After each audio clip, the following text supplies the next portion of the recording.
Good morning and welcome, everyone. I'm Fred Kemp. I'm President and CEO of the Atlantic Council.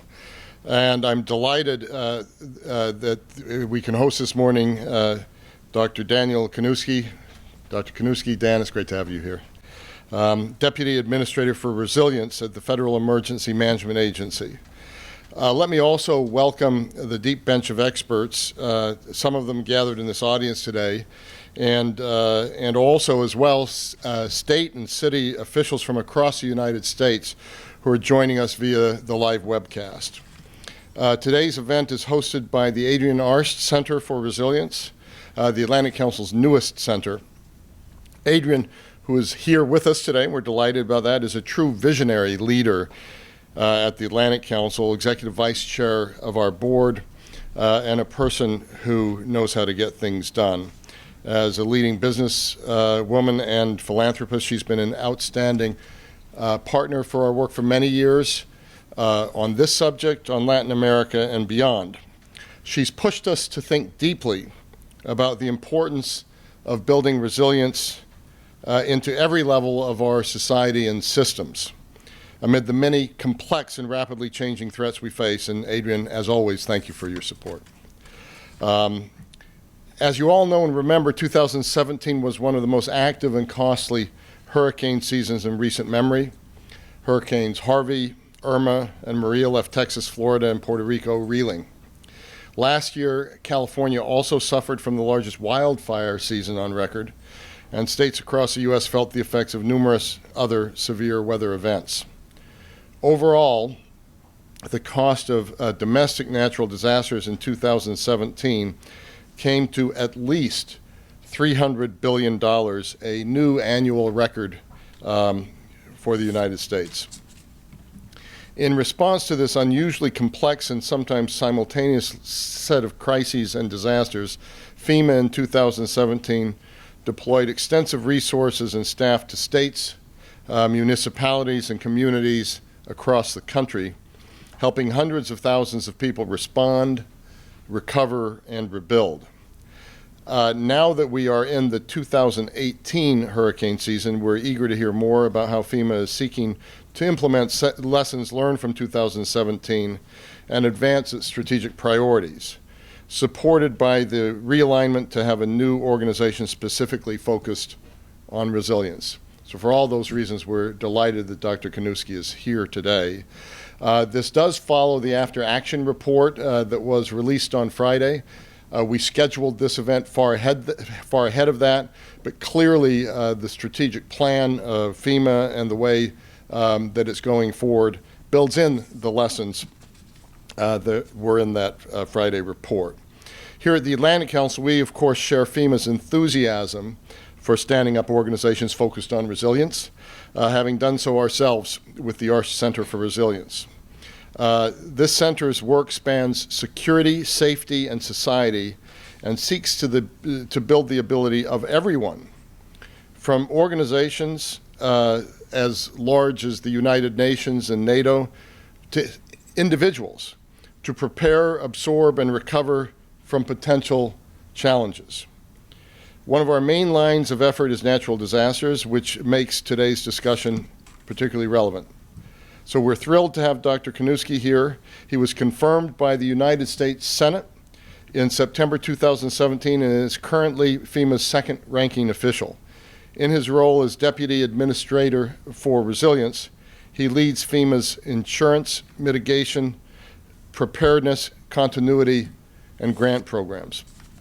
He previously served as Special Assistant for Homeland Security to President George W. Bush, and in between and before his stints in government, he's been active in the private and academic sectors as a thought leader on Homeland Security and emergency management. So as you'll hear in just a couple of minutes, Dr. Kaniewski knows his stuff. So please join me in welcoming Dr. Kaniewski to the podium.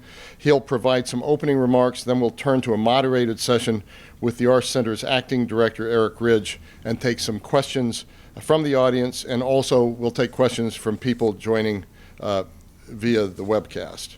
It's always a privilege to work with new partners, and I believe this is the first time in this very young Resilience Center, that we've had a representative from FEMA. And I want to assure you, Dr. Kaniewski, that we look forward to working with you and your counterparts on these important issues in the months and the years ahead. So please, the podium is yours.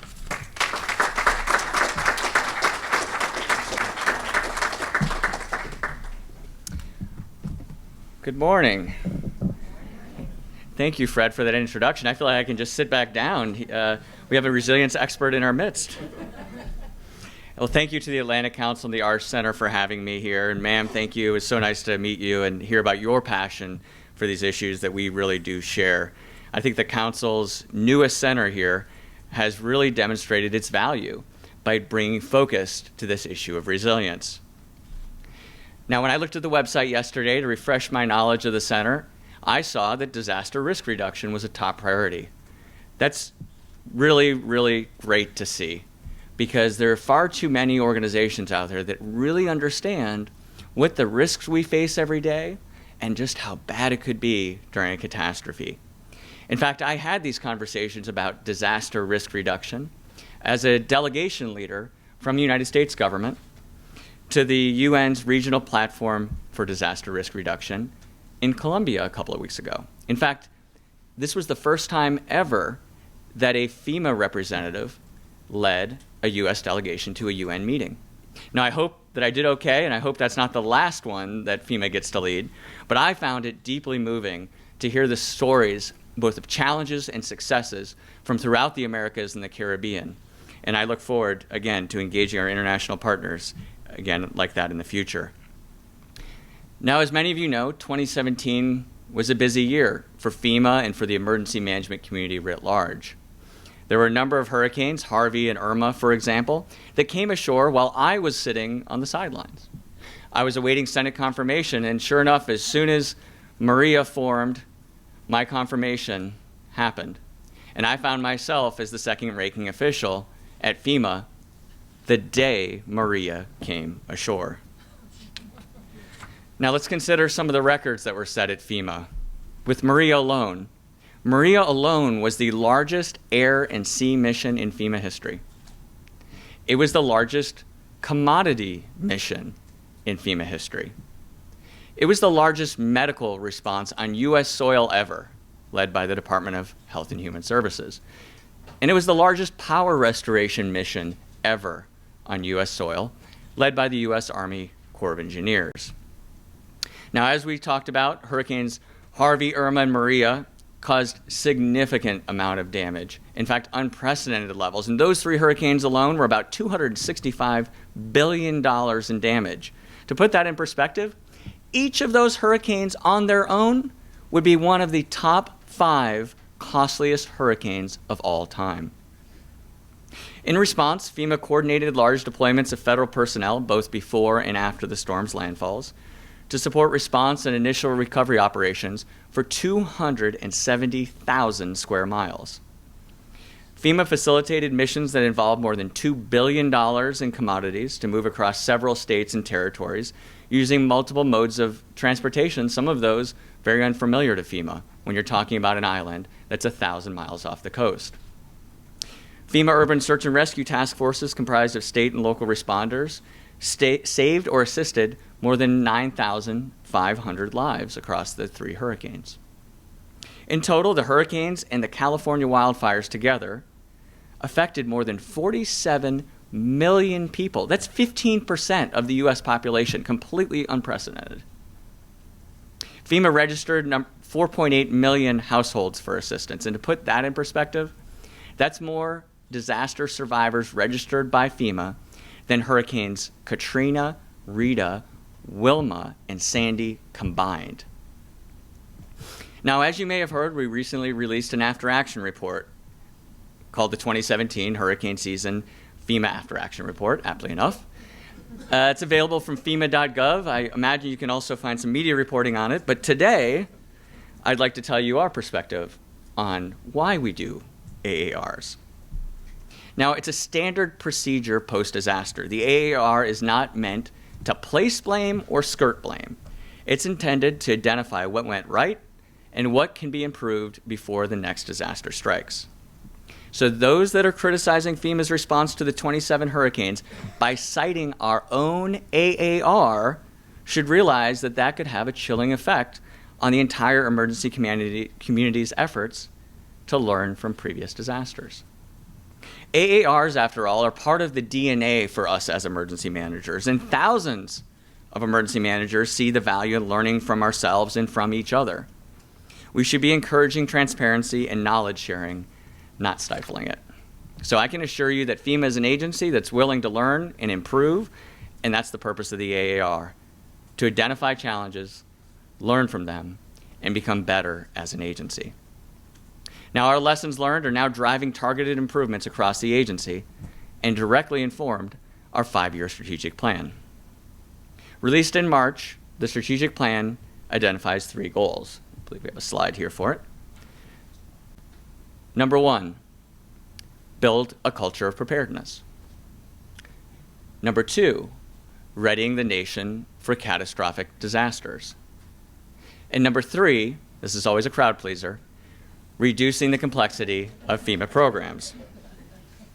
Now again, you can download this from FEMA.gov and see it, read it at your leisure. But given today's focus is on resilience, I thought I would drill down on goal 1, culture preparedness. Now, as Fred mentioned, we recently reorganized our agency to align with this priority. We realized that what we were doing informally after the disasters, we wanted to commit formally to an organization that could embrace all of these issues going forward. So when we thought about it, we said, we're talking about continuity, we're talking about grants and preparedness, mitigation and insurance. Is there some kind of umbrella term that all of those topics could fit under? And I said, you know what? I think the Atlantic Council has a center called resilience. No, we said resilience is probably the right term. And so no surprise to anybody in this audience, we called that overarching organization FEMA Resilience. Now, there are 4 objectives under it, and I just wanted to touch on 1.4 before I drill down in the first 3. Now, 1.4, you probably can't read it, it's very small writing, but it says, we aim to learn better from past disasters, improve continuously, and innovate. So the AAR I just referenced is an example of us implementing our strategic plan. And again, we also are interested in this continuous improvement process and innovation. And as luck would have it, I'll be testifying next week on innovation at FEMA before Congress. So I will save that exciting topic for my congressional testimony next week. And today, I'd like to focus on the first 3, mitigation, insurance, and individual preparedness. So 1.1, sounds very bureaucratic. The first topic, mitigation. We need to build more resilient communities to reduce the risks to people, property, and taxpayer dollars. Developing resilient communities ahead of an incident reduces loss of life and economic disruption. When communities are impacted, they should focus on rebuilding infrastructure smarter and more resilient to reduce the risk of future disasters, protect taxpayer investments, and promote economic stability. Now, we're putting our money where our mouth is in Puerto Rico. So working closely with our partners in Puerto Rico, FEMA, under its Hazard Mitigation Grant Program, has funded $10 million for the adoption of building codes in the Commonwealth. We're going to help the Commonwealth update their building codes to the current 2018 standard. We've also funded a $79 million code enforcement project over the next 6 years, because what good are building codes if they're not properly enforced? So that grant will staff as many as 273 personnel as building inspectors. This project will impact all construction in Puerto Rico, not just the federally funded construction, and will ensure that recovery builds back a permanent and resilient infrastructure. Now, back here in Washington, we're also looking at this at a national level. And in fact, the National Mitigation Investment Strategy, again, download it from FEMA.gov, drafted by the Mitigation Framework Leadership Group, sorry for the bureaucratic sounding titles, supports the alignment of federal agencies that invest in mitigation and insurance. The importance of this strategy, like other proactive measures, is highlighted by studies like the National Institute of Building Sciences, which recently updated a study that found, on average, $1 invested in federally funded mitigation grants saves the nation $6 in future disaster costs. So 1 to 6. And actually, this study that was done in 2005 that this one updates, it was 1 to 4, and we thought that was a great return on investment. But I'll take 1 to 6, even happier. And let me be clear, mitigation doesn't just save money, it saves lives. Let's go back to 2001, and Tropical Allison struck Texas. The Texas Medical Center there invested in mitigation measures as a result of federal grant funding after Allison. And that mitigation investment paid dividends just recently during Hurricane Harvey. It allowed the hospital to remain open and operational at the height of Hurricane Harvey, providing essential medical services to residents of Houston in their time of need. Now, given the impact that mitigation can have, we have made this a cornerstone of our strategic plan, as I said, and in fact, we put some metrics behind this. Our goal is to quadruple the nation's investment in mitigation over the next 5 years. I'd call that an ambitious but achievable goal, and the only way we're going to meet that goal is by working with all of our stakeholders, because federal dollars alone cannot solve this problem. We need to educate everyone on mitigation and show that 1 to 6 return on investment. Number 2, insurance. So a second element of fostering a culture of preparedness is closing the insurance gap, which is the difference between what is currently insured and what's insurable. Now, you might be surprised to learn that the U.S. currently has the largest insurance gap among all countries globally. Of the total estimated natural catastrophe losses in the U.S. of $55 billion annually, the annual expected uninsured losses from earthquakes, flood, and wind damage alone are more than $30 billion, according to the global reinsurer Swiss Re. This means that more than half of these disaster losses will not be covered by insurance. Thus, we at FEMA aim to transfer risks from individuals and governments to the private insurance and reinsurance markets through public education and innovative programs. Quite frankly, there is no more important or valuable recovery tool than insurance, and we need to dramatically increase coverage to close that gap. Now, this, of course, includes FEMA's National Flood Insurance Program. By 2022, we aim to double the number of flood policies to 10 million across the country. And we're working to simplify the process to obtain flood insurance. But we also need to strengthen the relationships with our stakeholders, including the insurance industry and realtors, to make that a reality. And our relationship with the American people is crucial to their interest in obtaining and sustaining a policy through the NFIP. And we're working on providing simplified coverage options that will reflect private industry standards and modernized products that effectively communicate flood risk. But it's not all just about flood insurance. As important as that is, and as self-interested as I am as an agency for you to buy a flood insurance policy to spread our risk, the nation's risk, and reduce premiums and make it more accessible, and maybe even someday make our national flood insurance program solvent, the reality is we need all insurance. All insurance has a role to play here. And so we have to reduce financial risks for individuals and communities and taxpayers. And you say, how big of an issue is this? Well, nationwide insurance estimates that 2 out of every 3 homes are underinsured, meaning they lack sufficient coverage. Now, the estimate is the average being around 22% of all of us are underinsured in our homes, but it can be as high as 60%. Can you imagine losing 60% of the value of your home? Would you be able to cover that out of your cash stockpile?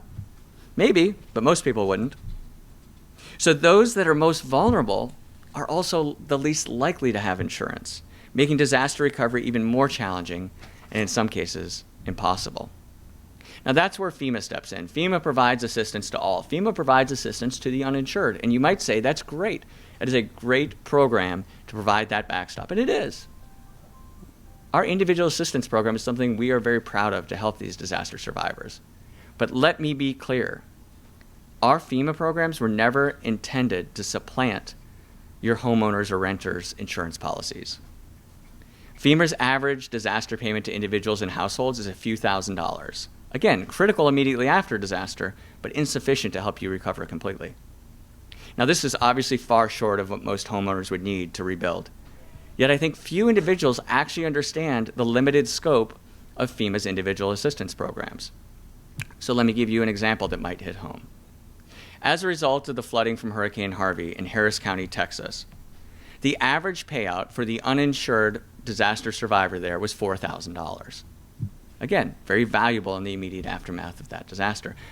But had that disaster survivor had flood insurance from the same agency that gave him the $4,000, with flood insurance, the average payout was $110,000. Now here's a PSA for you. For flood insurance, there's a 30-day waiting period before the policy takes effect. So the time to buy is when it's dry. Go to floodsmart.gov today. Okay, I gotta get that out. So now that I've covered mitigation and insurance, I hope all of you can see that mitigation saves and insurance pays. Let's move on to individual preparedness. First, we need to acknowledge that during a disaster, individuals in the impacted communities are the first responders. Now, I'm a former firefighter paramedic, and when I speak to firefighters and paramedics and police officers, and I say that, they're taken aback for a moment. But I think we all know that during a disaster, first responders aren't going to be there in a matter of minutes. So we need to empower individuals with life-saving skills to speed response and recovery efforts.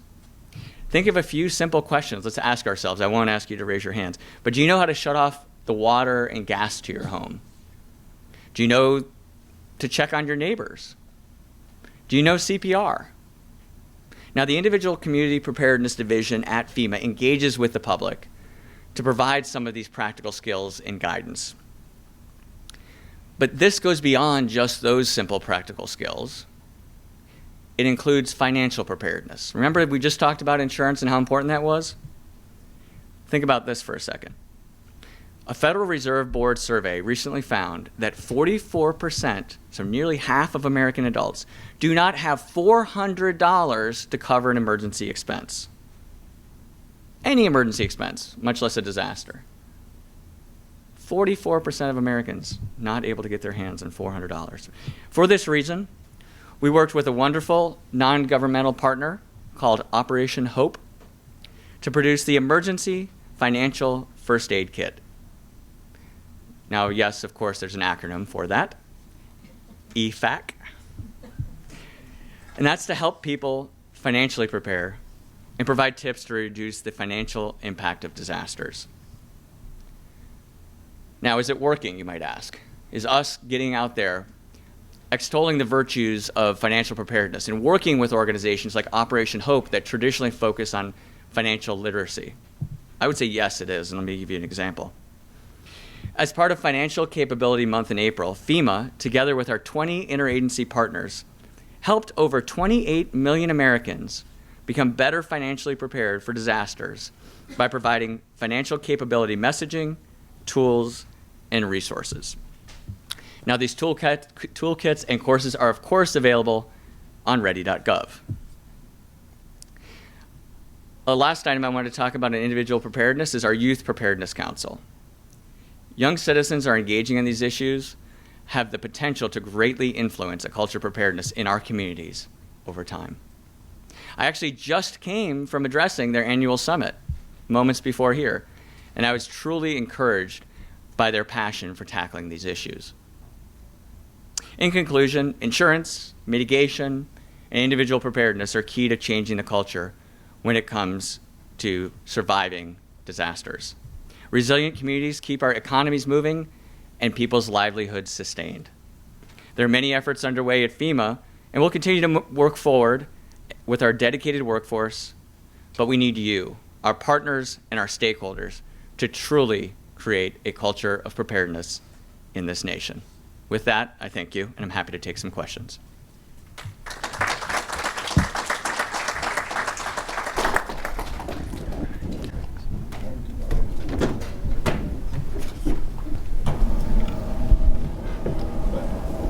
All right, thank you first for such a candid take on FEMA's lessons learned, on the strategic plan, and the startup of the new resilience organization that you're leading.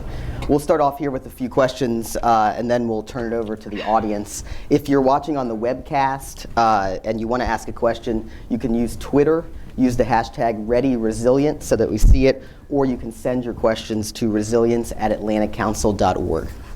Let me start following up on your comments about the after action report. As you said, there's been a lot of media coverage. What you really wrote is a frank self-assessment of FEMA's response to last year's hurricanes. One of the biggest challenges the report highlights is logistics, particularly in Puerto Rico, particularly after Hurricane Maria. I'll read one quote. It says, FEMA's logistics effort featured notable and persistent coordination challenges, and then it lists some specifics. Can you talk a little bit more about the lessons learned on the logistics piece and how you're operationalizing those for the new hurricane season? Absolutely. Yeah, and certainly logistics was a huge challenge. The first kind of scene setter we need to provide is they were a particular challenge for Puerto Rico and the Virgin Islands. It's 1,000 miles away, and in the immediate aftermath, there was vast devastation of the infrastructure there, including the port and the airport. So if two of your potential lifelines are cut off or significantly damaged, that obviously creates a significant logistical challenge for us. Now, luckily, we had pre-positioned personnel, equipment, and commodities in both Puerto Rico and the Virgin Islands prior to the landfall of Hurricane Maria. So at no point were commodities exhausted. I think that's an important point. There were sufficient stockpiles on the island at all time. Replenishing those supplies with personnel and equipment and commodities, that was a challenge. So I recall very vividly in the days afterwards of trying to get the airport open. It was the air traffic control system, and very specific parts of that air traffic control system were badly damaged. And we were working with the Department of Defense to source those parts to try to get that air traffic control system back up and running. And until we could, we were landing flights there. DoD was landing flights there specifically. But they had to be spaced very far apart. And so we weren't able to get as much in as we had wanted. So that was the initial challenge. And eventually the air traffic control system came back online, thanks again to the heroic efforts of the Department of Defense. And we were able to open the port and establish supply lines, which again replenished the supplies for our commodities and our personnel and our equipment. But we then ran into a next challenge, which is normally FEMA will get commodities and personnel and equipment to a staging area. And those staging areas were actually planned ahead of time. There's 12 regional staging areas on Puerto Rico and Virgin Islands. And by and large, our equipment and commodities were getting to those staging areas. Unfortunately, there was no plan in place on the island to get those commodities to the 78 municipalities. So each municipality, again, 78 of them, had their own plan on how they would get those commodities. Some successfully did, but many didn't. And so what we were calling our last mile delivery became a huge challenge. It bedeviled us in the immediate aftermath. Once we got the supplies to the island, then delivering them. And I'll tell you, FEMA's no Amazon, right? We're not good at this. And one of the lessons learned is, and we contemplated this over and over again for the past 10 months, how do we fix this? We decided we need to be better prepared to assume that responsibility. That responsibility that's normally handled by a state or a commonwealth, the local governments. I got to say, the NGO community really stepped up here and said, they were like, we don't normally do this either, but we want to help. And so a combination of FEMA staff on the ground being innovative and figuring out how to deliver those supplies, the commodities to the last mile, was one portion. Another portion was the non-governmental organizations. Another were some number of those 78 municipalities who did have a functioning system. And then the National Guard. Wow, National Guard really performed. The National Guardsmen from all over the country came to Puerto Rico to help. And I would say, once the National Guard was there to help us deliver those commodities, you saw an immediate turn because you had the raw number of people that could do that mission that, quite frankly, wasn't anticipated. It was a lesson learned. So again, that's not something that traditionally FEMA does, but it's something we've learned from, and we realize we need to be better at doing that, and we need to, most importantly, have a strong relationship with all of those partners who can help fill that gap should a state or local government be unable to execute those responsibilities. You know, I think a big point from what you just said and in your remarks is that disaster response is a team sport. Absolutely. And you certainly said it in the strategic plan and in your comments that we're all first responders. In recent years, we've seen incredible spontaneous acts. Texas and Louisiana, people using boats to rescue their fellow citizens. In Puerto Rico, the health brigades, they were called, finding people who were stranded. One of our favorite examples in the Resilience Center is the rescue of 500,000 people from the harbor in Manhattan trying to get out after 9/11. Individual responses and preparedness are so important. One, from where you sit, what can be done to encourage and foster spontaneous responses like this? And two, you talked about a few of the things, sort of practical skills, financial preparedness. How can you get people to be more deliberate in thinking about being ready for disaster before it strikes? Yeah, I too was heartened. Again, I wasn't in government at the time, but I was heartened watching on TV the Cajun Navy deploying and helping people with those high water vehicles. I think all of those images are etched in our minds about people who were unaffiliated responders who were not told they had to do it, but felt it was the right thing to do. I'll be very blunt. In our field, oftentimes that's not encouraged. It's because if you have too many responders, especially in an uncoordinated way, coming to a disaster zone, it can make matters worse. Right. So I'm not here to encourage people to suddenly drop everything that they're doing and respond to the next disaster, because that might not be the right answer. But if you have a specific capability, high water vehicles, and you see a specific need, people needing to be evacuated from an area that's been flooded, God, I want to encourage the heck out of that. What I would also encourage, though, is coordinate that with your local officials and state officials. And we're doing our best at FEMA also, but to work more nationally on this, which is to engage those NGOs now to say, what specific capabilities do you have? Like we talked about logistics. Again, nobody would have thought that we needed that capability, not the NGOs, not us. But now that we know that that gap exists, we need to work together to have a plan. Plans don't always go perfect. We can't plan for everything. But if we can plan for those known issues from any of these previous disasters, we need to make sure we have a plan going forward. Now, these unofficial responders, to the extent that they can self-organize and work with their local organizations. Now, there are organizations like the American Red Cross, the location where I just spoke at the Youth Preparedness Council. They're obviously very much an organized NGO. In fact, I just hired as my deputy the head of the Red Cross in Miami, because I felt it was so important for us to understand how NGOs operate. But those unaffiliated responders, the best thing we can do for them, because they don't maybe even know they're going to be a responder as we sit here right now, is create that culture of preparedness. Right. Make sure that they have these practical skills to understand how they can help as an individual, as an informal group, with their neighbors and their community following a disaster. It's great. The point that you're making is about being intentional about preparedness, right? Another aspect that we talk about preparedness here in the Arsht Center is the concept of resilient by design, which we really mean building infrastructure, whether it's physical, whether it's digital, that can withstand major shocks. There's a line in the strategic plan that reads, disaster resilience starts with building codes. And we've even talked here at the council about whether there needs to be a resilience standard for buildings, both physical again and digital. You talked a little bit about quadrupling and trying to quadruple investment, increasing education. How do we make the notion of resilient infrastructure a must-have rather than a nice-to-have? I think it's, one, sharing the lessons from these disasters. Two, the data, like I shared, $1 invested now could save you $6 or more later. Helping make that case, not just to ourselves in the emergency management community. Too often the emergency management community, which is kind of insular, we talk to ourselves. We are making, to use your word, a very intentional effort to reach out to other organizations, like the realtors. Our administrator keynoted the recent conference here of the Realtors Association. Next week, we'll be speaking at the State Budget Officers Conference. A couple of weeks ago, I spoke at the National Lieutenant Governors Association annual meeting. Nobody ever before from FEMA has ever spoken to the National Lieutenant Governors Association. But all of this means that we're in this together, whether it be preparedness or mitigation, these investments that we need to make. It's a team sport, it's a partnership.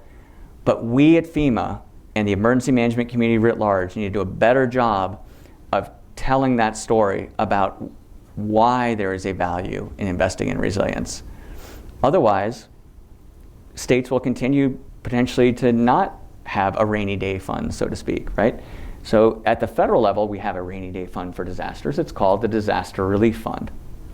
That fund will get depleted if there are more disasters than anticipated. It also, historically over time, has gotten depleted faster because there are more disasters being declared. All of this is to say is that the states need to take that responsibility as well. The states need to have a fund set aside for disaster response. The states need to have a mitigation investment strategy. And it's not for lack of dollars, I should say. Now, obviously states are based on tax revenue and other sources of revenue, and they may be operating a very thin margin. But in the aftermath of these disasters, we cannot simply ignore that they will happen again. In fact, FEMA and your taxpayer dollars will be number in the billions of dollars just for mitigation. What a wonderful opportunity right now to invest in mitigation. And I will make one more comment, which is those billions of dollars in mitigation that FEMA, your taxpayer dollars, will be provided to those areas hardest hit by disasters this year. They will receive the preponderance of that mitigation money. Right now, FEMA's statutory program is that mitigation dollars follow disasters. Now think about that for a second. It's a post-disaster mitigation program. So you can mitigate things that have failed as a result of a disaster. Wouldn't it be better to have a pre-disaster mitigation program? Wouldn't it be better to have a competitive program available to all of the states where they rank their risks and they qualify for those dollars before a disaster ever hits? Well, that's exactly a proposal that's before Congress right now. Mitigation obviously is a huge part of my mission, of FEMA's mission, and we are big believers in pushing mitigation forward and make it an investment for the future as opposed to responding to the last disaster.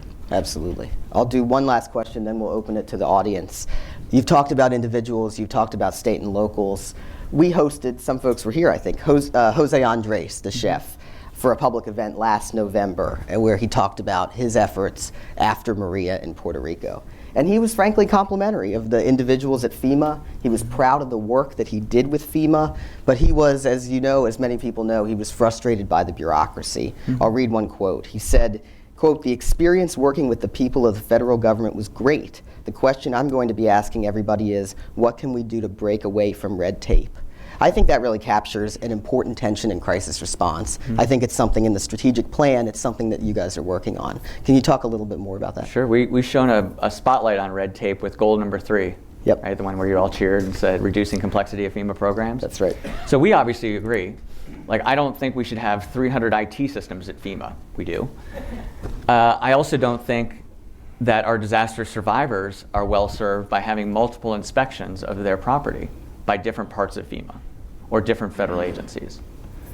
So I think there are a number of ways we can streamline this. I think there are a number of ways we can reduce red tape. I'll say that I am proud that FEMA was able to get the amount of funding out in the time period we did. Over the course of 3 months, those 3 months of the hurricanes, where we were in the response phase of the hurricanes, we put out more contracts and more dollars in those 3 months than the entire last year combined.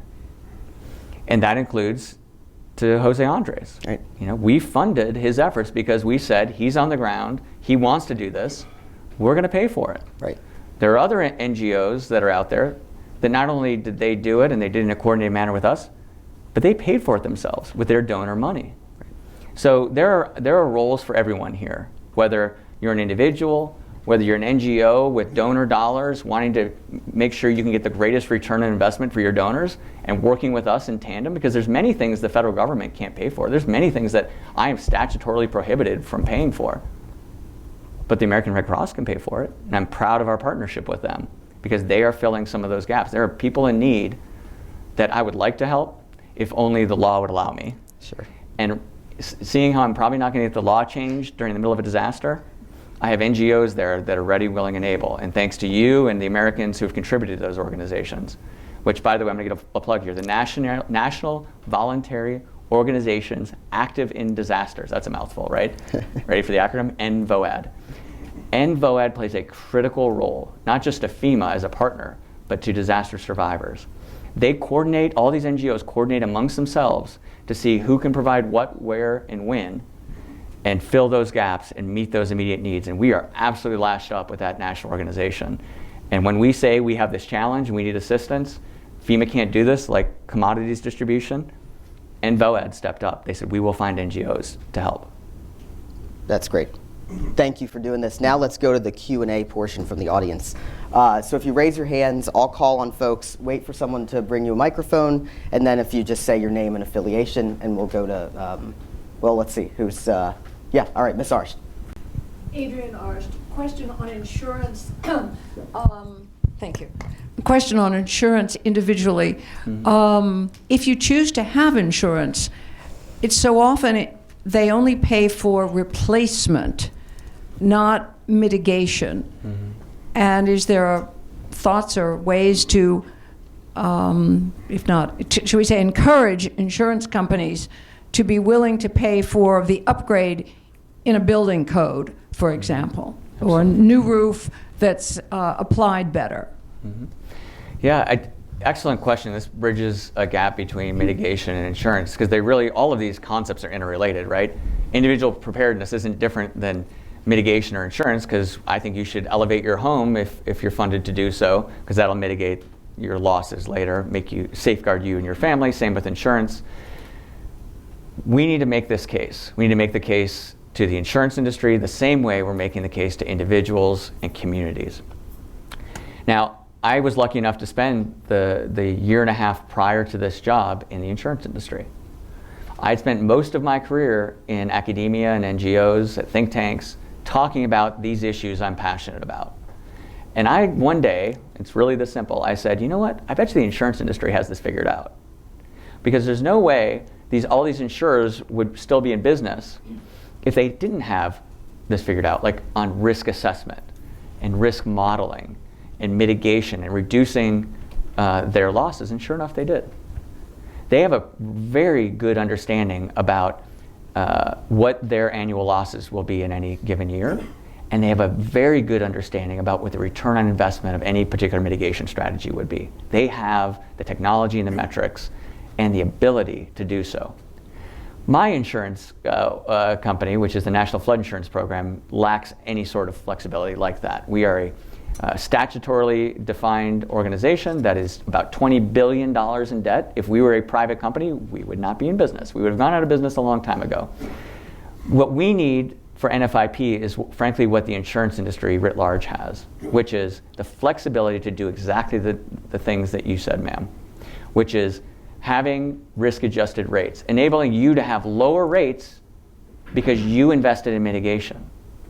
Allowing one program, mitigation at FEMA, to provide investment into the flood insurance program. Because if my mitigation program can elevate your home, and that's going to reduce the loss, and that might cost some money out of mitigation, but it's going to reduce the losses to my other program in flood insurance, that's a win-win for me. I don't have the discretion to do that right now. So we desperately need, I'm going to use this as a plug, the National Flood Insurance Program is about to expire at the end of July.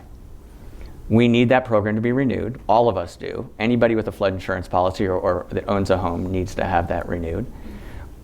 But what we need is more. We need our National Flood Insurance Program to be reformed. We need to have the flexibility to do some of the things we just talked about. Otherwise, one, the program is going to go deeper and deeper in debt, and that's bad for all of us as taxpayers. It doesn't allow us to have that flexibility to help those that are vulnerable to disasters. And I think we have a lot of opportunity to be innovative and to work with the insurance industry.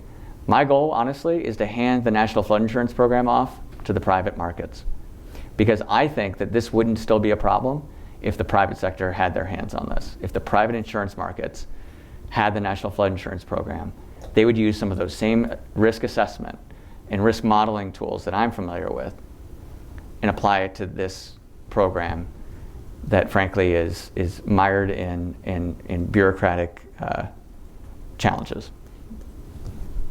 That's great. All right, we'll go to this side in the front there. Yep. Hi, I'm Miranda Green with The Hill. Resilience seems to be a new keyword that is being thrown around a lot lately, especially utilized by this new administration. I was wondering, where does the consideration of climate change come into play there, especially working to strengthen FEMA's culture of preparedness? Mm-hmm. Yeah, you're absolutely right. This is part of this administration's goal of resilience. It's not just FEMA.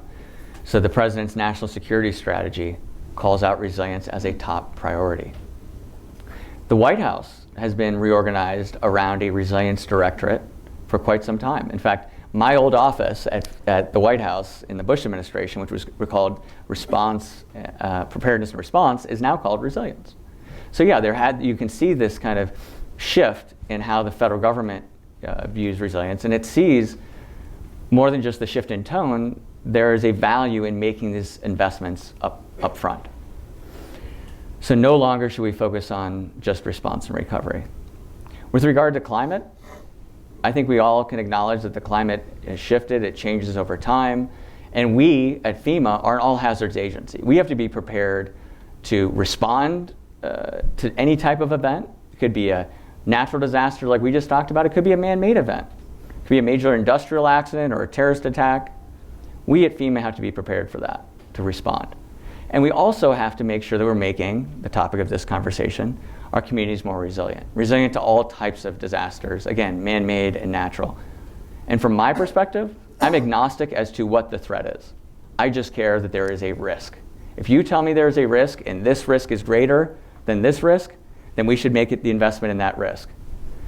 And so what we're looking for, whether it be the pre-disaster mitigation program, where we will hopefully have a grant program, fingers crossed, that we can operate in the same way that we operate our preparedness grant program. For those of you that have ever worked in the state and local governments, you know that we give out billions of dollars a year in preparedness grants to increase the capacity of state and local governments.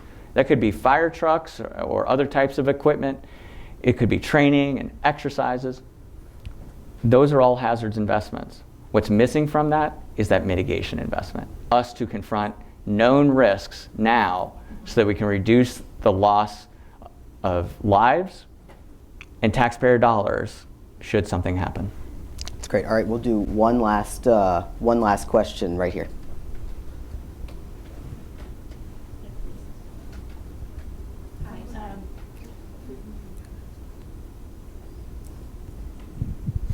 Hello, my name is Jamie Dorner. I work with an organization that works with the Americas, but I also actually lost my house to Sandy 6 or some odd years ago.